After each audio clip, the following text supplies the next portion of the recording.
ఇంకా ప్రభావతి తెగ హడావిడి చేసేస్తుంది కదా. ఎందుకు అంటే మలేషియా మామయ్య వస్తాడు, మలేషియా మామయ్య నుంచి సింగపూర్ నుంచి మలేషియా నుంచి రోహిణి వాళ్ళ మామయ్య వస్తాడు, రోహిణి వాళ్ళ మామయ్య వస్తాడని చెప్పేసి ఇంట్లో వాళ్ళని కొట్టేస్తూ ఉంటుంది. వెల్కమ్ రాయమేనా, వడలు చేసావా, ఇది చేసావా, ఇల్లు క్లీన్గా ఉందా అని చెప్పేసి హడావిడి చేసేస్తుంది అనమాట. అంతలో వాడు బొడబొక్కల వేషం వేసుకొని అయితే వస్తాడు. కోట్ కింద షార్టు పైన కోట్ వేసుకొని అద్దాలు ఒకటి పెట్టుకొని వస్తూ ఉంటే, ఇంకా పల్లెటూరు కదండి, విచిత్రంగా వస్తే కుక్కలు దొరుకుంటాయి అనమాట. కుక్కలు దొరుకుంటారు. వీళ్ళందరూ మలేషియా మామయ్య కోసం ఎదురు చూస్తూ ఉంటారనమాట, ఫ్యామిలీ మెంబర్స్ అంతా కూడా.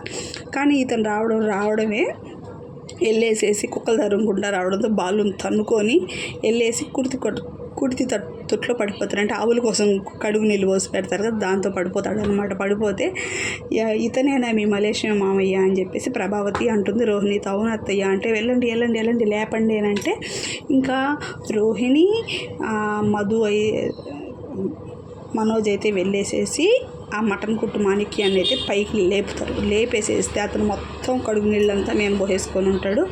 అంతలోపల బాలు వచ్చి అవి మీకోసం కాదండి, అవి బర్రెల కోసం కట్టినట్టు, మీకోసం అనుకున్నారా అని చెప్పేసి జోబీ కడిట్ అంటాడు. దాంతో కొంచెం కడుగు నీళ్ళు ఉంటే కింద పడిపోతాయి అన్నమాట.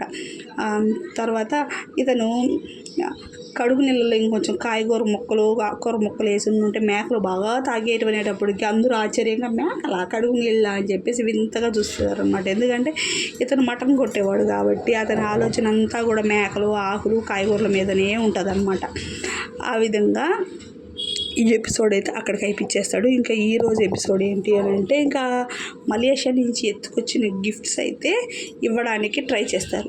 నెక్స్ట్ వీడియోలో మలేషియా మామయ్య ఏం తెచ్చాడు రోహిణి వాళ్ళకి, మనోజ్కి అనేది మీకైతే చూపిస్తాను.